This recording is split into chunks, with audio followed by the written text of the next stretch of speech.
অধ্যায় 1। হ্যাঁ, সহি ইমানের কোষ্ঠীপাথর। আল্লাহ তাআলা পবিত্র কোরআনে ইরশাদ করেন, আমানার রসুলু বিমা উনজিলা ইলাইহি মির রাব্বিহি ওয়াল মুমিনুন কুল্লুন আমানা বিল্লাহি ওয়া মালাইকাতিহি ওয়া কুতুবিহি ওয়া রুসুলিহি লা নুফাররিকু বাইনা আহাদিম মির রুসুলি ওয়া ক্বালু সামি'না ওয়া আতা'না গুফরানাকা রাব্বানা ওয়া ইলাইকাল মাসির। সহি ইমানের কোষ্ঠীপাথর। আল্লাহ তাআলা পবিত্র কোরআনে ইরশাদ করেন, এটা রাসূল ঈমান অনয়ন করেছেন ওই সকল বস্তু সম্পর্কে যা তার পালনকর্তার পক্ষ থেকে তার উপর অবতীর্ণ হয়েছে, এবং মুসলমানরাও সবাই ঈমান রাখে আল্লাহর প্রতি, তার ফেরেশতাগণের প্রতি, তার কিতাবসমূহের প্রতি এবং তার নবীগণের প্রতি। তারা বলে, আমরা তার নবীগণের মধ্যে কোনো পার্থক্য করি না। এবং তারা আরও বলে, আমরা শুনেছি এবং কবুল করেছি। আমরা আপনার নিকট ক্ষমা চাই, ওহে আমাদের পালনকর্তা, আমরা সকলেই আপনার ওই দিকে প্রত্যাবর্তন করি। ওয়া মান ইয়াকফুর বিল্লাহি ওয়া মালাইকাতিহি ওয়া কুতুবিহি ওয়া রুসুলিহি ওয়াল ইয়াউমিল আখিরি ফাকাদ দাল্লা দালালাম বাঈদা। যে ব্যক্তি আল্লাহর উপর, তার ফেরেশতাগণের উপর, তার কিতাবসমূহের উপর এবং তার রাসূলগণের উপর ও কিয়ামত দিবসের উপর বিশ্বাস করবে না, সে পথভ্রষ্ট হয়ে বহু দূরে গিয়ে পড়বে। হাদিসে জিবরাইলে উল্লেখ আছে, হযরত জিবরাইল আলাইহিস সালাম আল্লাহ তাআলার পক্ষ থেকে ছদ্মবেশে এসে নবী সাল্লাল্লাহু আলাইহি ওয়াসাল্লামকে জিজ্ঞাসা করলেন, ঈমান কাকে বলে? জবাবে নবী সাল্লাল্লাহু আলাইহি ওয়াসাল্লাম বললেন, আমানতু বিল্লাহি ওয়া মালাইকাতিহি ওয়া কুতুবিহি ওয়া রুসুলিহি ওয়াল ইয়াউমিল আখিরি ওয়া তু'মিনু বিল কদরি খাইরিহি ওয়া শাররিহি। ঈমানের হাকিকত হলো, তুমি মনে প্রাণে বদ্ধমূলভাবে বিশ্বাস স্থাপন করবে আল্লাহ তাআলার উপর, তার ফেরেশতাগণের উপর, আসমানি কিতাবসমূহের উপর, আল্লাহ তাআলার নবী রাসূলগণের উপর, কিয়ামত দিবসের উপর এবং তাকদীরের ভালো মন্দ সব কিছুই আল্লাহর পক্ষ থেকে নির্ধারিত হওয়ার উপর। উল্লেখিত আয়াত ও অত্যন্ত প্রসিদ্ধ ও হাদিসটি ইমানে মুফাসসালের ভিত্তি। ইমানে মুফাসসালের মাধ্যমে এ কথাগুলোরই স্বীকৃতি জানানো হয় এবং মনে প্রাণে বদ্ধমূল বিশ্বাসের ঘোষণা করা হয়। আমি ঈমান আনলাম বা অন্তরের স্থল থেকে বিশ্বাস করলাম এক আল্লাহ তাআলাকে, 2 তার ফেরেশতাগণকে, 3 তার প্রেরিত সকল আসমানি কিতাবকে, 4 তার প্রেরিত সকল নবী রাসূলকে, 5 কিয়ামত দিবসকে, অর্থাৎ সমস্ত বিশ্বজগৎ একদিন শেষ হবে, তাও বিশ্বাস করি। 6 তাকদীরকে বিশ্বাস করি, অর্থাৎ জগতে ভালো মন্দ যা কিছু হয় সবই আল্লাহ তাআলার সৃষ্ট, তারই পক্ষ থেকে নির্ধারিত এবং মৃত্যুর পর কিয়ামতের দিন পুনর্বার জীবিত হতে হবে, তাও অটলভাবে বিশ্বাস করি। উল্লেখিত 7টি বিষয়ের মধ্যে 7 নং বিষয় বা 5 নং বিষয়ের অন্তর্ভুক্ত একটি প্রশাখা, 7 নং বিষয় বা 5 নং বিষয়ের অন্তর্ভুক্ত একটি প্রশাখা, তবে তার বিশেষ গুরুত্বের কারণে তাকে ভিন্নভাবে উল্লেখ করা হয়েছে। এ বিষয়গুলো ঈমানের আরকান বা মূল ভিত্তি। ঈমানের এ বিষয়গুলোর ব্যাখ্যা সহকারে মনে প্রাণে বিশ্বাস করা জরুরি। ঈমানের এ সকল বুনিয়াদী বিষয়গুলো সামনে ব্যাখ্যা সহকারে পেশ করা হবে। ঈমানের সংজ্ঞা। আল্লাহ তাআলার পক্ষ থেকে নবী সাল্লাল্লাহু আলাইহি ওয়াসাল্লাম যত বিধান আহকাম হাসিল করেছেন এবং অকাট্য দলিল দ্বারা তা প্রমাণিত হয়েছে, তার কোনো একটি বাদ না দিয়ে সবগুলোকে মনে প্রাণে বদ্ধমূলভাবে বিশ্বাস করা। আল্লাহ তাআলার আদেশ নিষেধ সঠিকভাবে এবং পূর্ণভাবে আমল করার মাধ্যমে এই ঈমান কামিল বা শক্তিশালী হয়। আর আল্লাহর আদেশ নিষেধ পালনে ত্রুটি করলে ঈমান নাকেস বা দুর্বল হয়ে পড়ে এবং ঈমানের নূর নষ্ট হয়ে যায়। এই অবস্থা দীর্ঘদিন চলতে থাকলে এবং তওবা না করলে, আল্লাহ না করুন, ঈমান নষ্ট হয়ে যেতে পারে। কুফুরের সংজ্ঞা। আল্লাহ তাআলার পক্ষ থেকে নবী সাল্লাল্লাহু আলাইহি ওয়াসাল্লাম যদি বিধান আহকাম হাসিল করেছেন এবং অকাট্য দলিল দ্বারা তা প্রমাণিত হয়েছে, তার কোনো বিষয় অন্তরে সন্দেহ পোষণ করা, তুচ্ছ তাচ্ছিল্য করা, ঠাট্টা মজা করা, উল্লেখিত কাজের দ্বারা ঈমান নষ্ট হয়ে গেলে তার পেছনের জীবনের সকল ইবাদত বন্দেগী ও আমল নষ্ট হয়ে যায়। এবং বিবাহিত হলে তার বিবাহ বাতিল হয়ে যায়। আল্লাহ না করুন এ অবস্থা কারো হলে তার জন্য জরুরি হলো নতুনভাবে কালিমা পড়ে তওবা ইস্তেগফার করে ঈমান দোহরাই নিয়ে বিবাহ দোহরাই নেয়া। কুফুরের প্রকারভেদ।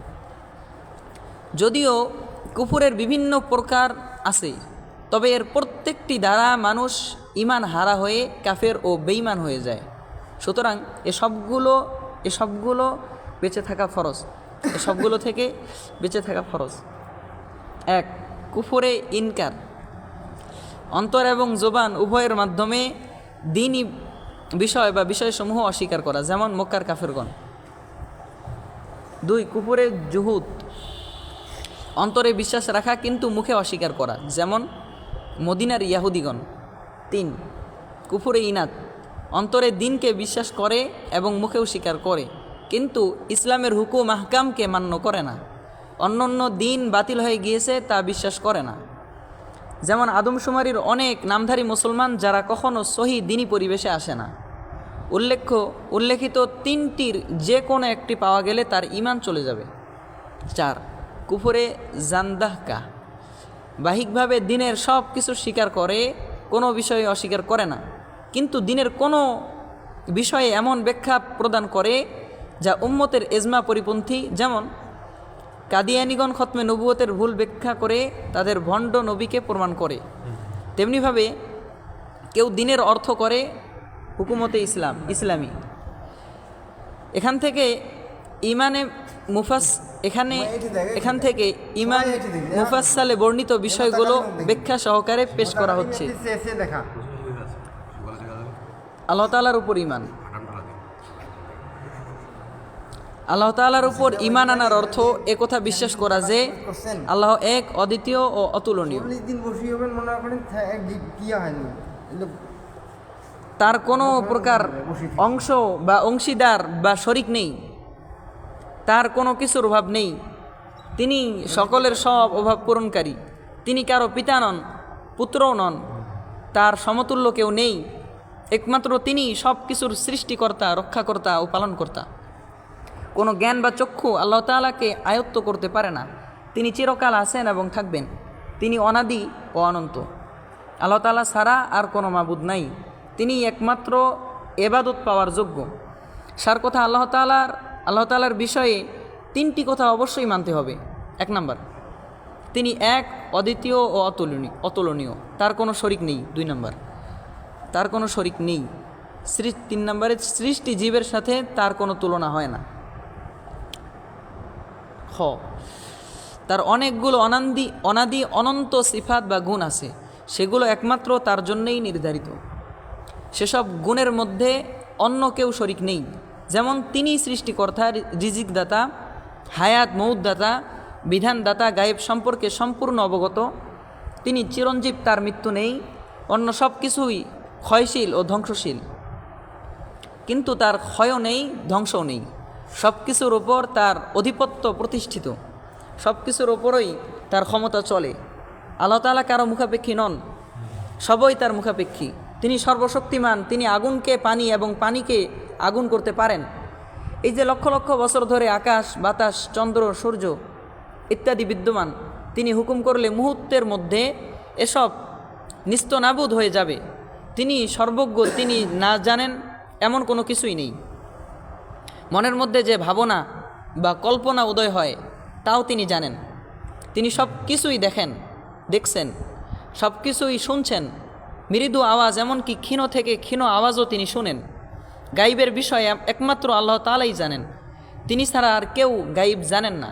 এমনকি নবী রাসূল ও অলিগণও নয়। আল্লাহ তাআলাই একমাত্র হাজির নাজির, তিনি ছাড়া আর কেউ হাজির নাজির নন। এমনকি নবী অলিগণও নন। তিনি যা ইচ্ছা তাই করতে পারেন। কোনো পীর, অলি, পয়গম্বর বা ফেরেশতা তার ইচ্ছাকে রদ বা প্রতিহত করতে পারে না। তিনি আদেশ ও নিষেধ জারি করেন। তিনি একমাত্র বন্দেগীর উপযুক্ত। তিনি ব্যতীত অন্য কেউ এবাদতের যোগ্য হতে পারে না। অন্য কারো এবাদত বন্দেগী করা যায় না। তার কোনো অংশীদার কিংবা সহকর্মী বা উজির নাজির নেই। তিনি একক কর্তৃত্বের অধিকারী। তিনি সর্বোপরি বাদশা, রাজাধিরাজ সবই তার বান্দা ও গোলাম। তিনি বান্দাদের ওপর বড়ই মেহেরবান। তিনি সব দোষ ত্রুটি হতে পবিত্র। তার মাঝে আদৌ কোনো রকমের দোষ ত্রুটি নেই। তার ক্রিয়াকর্ম আদেশ নিষেধ সবই ভালো ও মঙ্গলময়। কোনো একটিতেও বিন্দুমাত্র অন্যায় বা দোষ নেই। তিনি বিপদ আপদ দেন এবং বিপদ আপদ হতে উদ্ধার করেন। অন্য কেউ কোনো প্রকার বিপদ আপদ হতে মুক্তি দিতে পারে না। প্রকৃত সম্মান ও মর্যাদা তারই।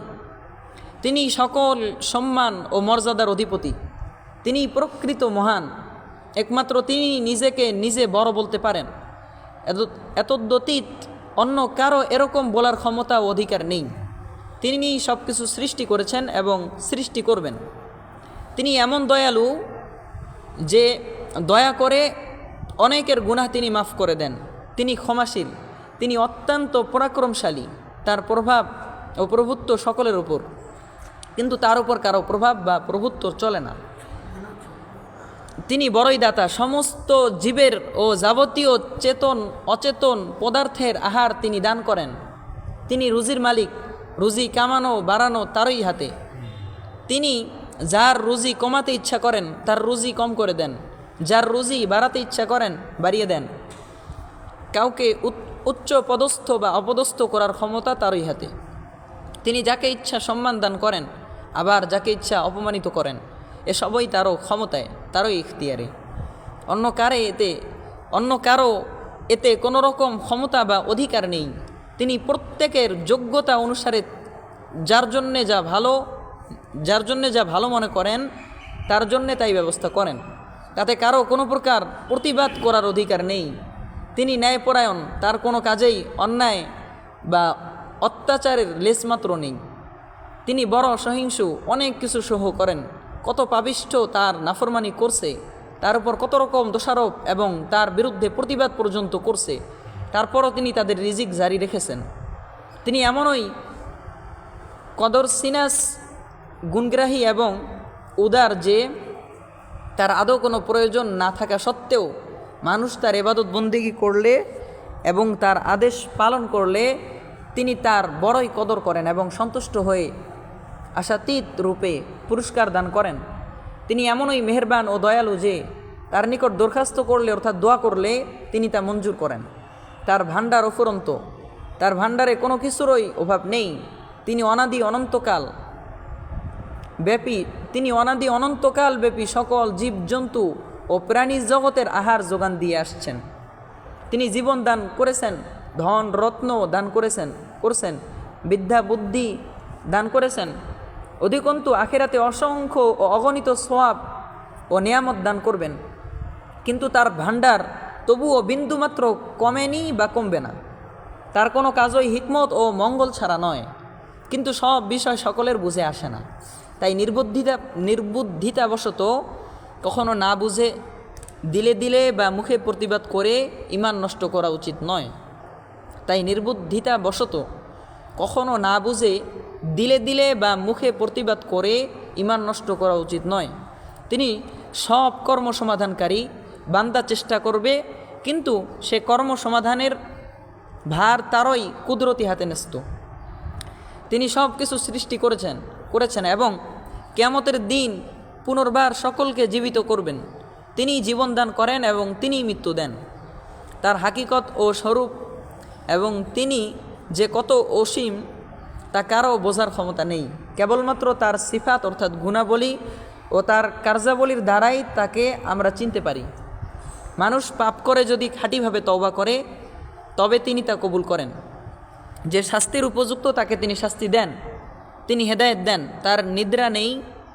সমস্ত বিশ্বজগতের রক্ষণাবেক্ষণ ও তত্ত্বাবধানে তিনি বিন্দুমাত্র ক্লান্ত হন না।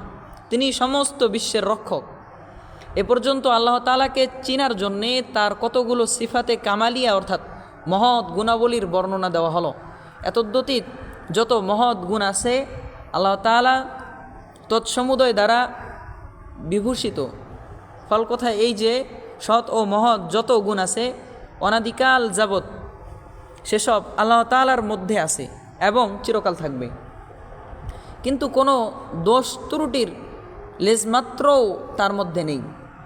আল্লাহ তাআলার গুণ সম্বন্ধে কোরআন মাজিদে এবং হাদিস শরীফের কোনো জায়গায় উল্লেখ আছে যে তিনি আশ্চর্যান্বিত হন, হাসেন, কথা বলেন, দেখেন, শোনেন, সিংহাসনাসীন হন, নিম্ন আসমানে অবতীর্ণ হন, তার হাত পা মুখ ইত্যাদি আছে। এসব ব্যাপারে কখনো বিভ্রান্তিতে পড়তে বা তর্ক বিতর্ক করতে নেই। সহজ সরলভাবে আমাদের আকীদা ও ইয়াকিন এই রাখা উচিত যে আমাদের বা অন্য কোনো সৃষ্টিজীবের মতো তার ওঠা বসা বা হাত পা তো নিশ্চয়ই নয়।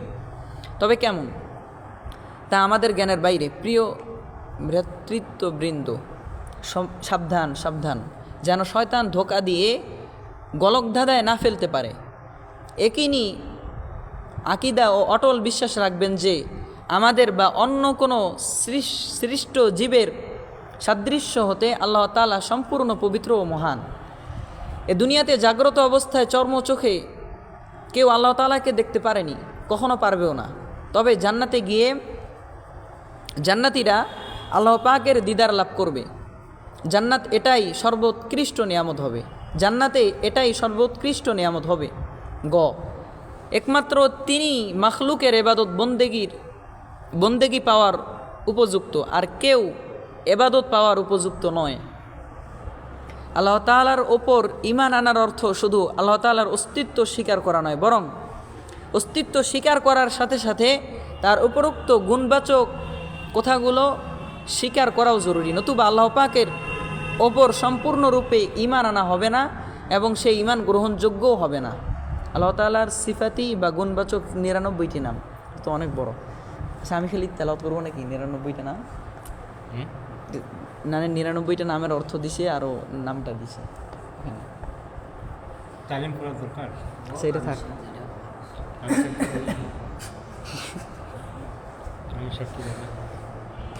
আচ্ছা, আমি ওইটা বাদ দিলাম, সময় নেই। পবিত্র কোরআনুল কারিমে এবং হাদিস গ্রন্থসমূহে এসবের বাইরেও আরও কিছু গুণবাচক নামের উল্লেখ পাওয়া যায়।